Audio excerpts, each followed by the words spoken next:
Hello, I would like to welcome everyone to the Zero Click Insight Series 2025, proudly sponsored by Jasper Colin.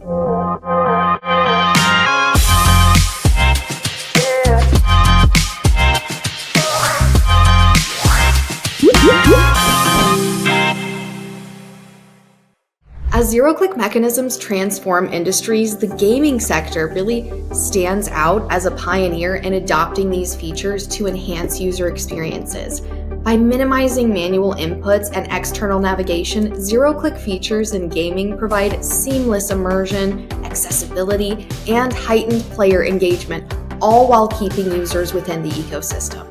At Jasper Colin, we are committed to delivering insights that empower businesses to navigate these changing landscapes with confidence.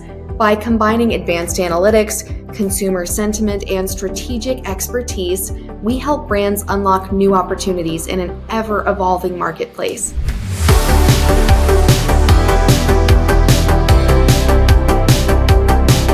In gaming, what does zero clicks mean, and how does it influence player experiences? If I'm playing a game and, I have to leave different experiences to either make a purchase, I don't want to go to a third-party website and then come back into the game, because what happens often, you get distracted, you make different decisions, or, it just takes away from, again, that experience and immersion that you want to keep players engaged. What ways do you think zero-click mechanisms impact user experience, especially in terms of convenience and engagement? That experience and having that fantasy just created, and the more times you can keep players within that space without disrupting that, is just going to enhance your engagement. So keeping players focused on the core story, that fantasy, the core gameplay, it minimizes frustration by simplifying complex processes. So again, you can kind of focus on, that kind of core lore of the game and creating that world around you. For engagement, creating a reward loop system.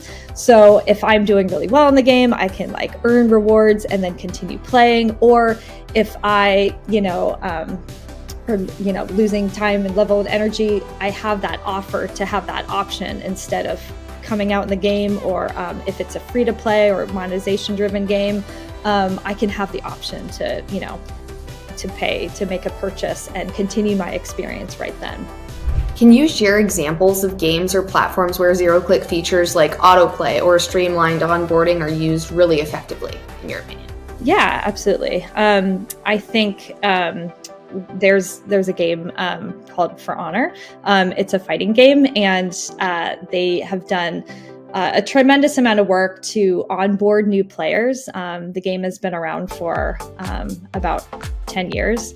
But now they're kind of introducing and really enhancing the onboarding experience. So those introductory levels and those walkthroughs are very, very easy, and understandably, whether you're a player that's, coming back to the game after a couple years, or you're brand new, even though the franchise is very sophisticated, you can get in and have that, again, paved track, so it's like a seamless experience. How are zero-click strategies used to promote in-game purchases, such as boosters or special items, directly in the player's journey, like you started kind of touching on?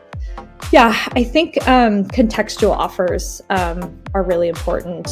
So providing those context-sensitive purchases during critical moments. So, if again you're dying, you're out of time, you haven't reached that mission, that level, having that offer to say, all right, here's a booster to kind of get you a little bit further, or here's a time-based reward that you can extend your experience.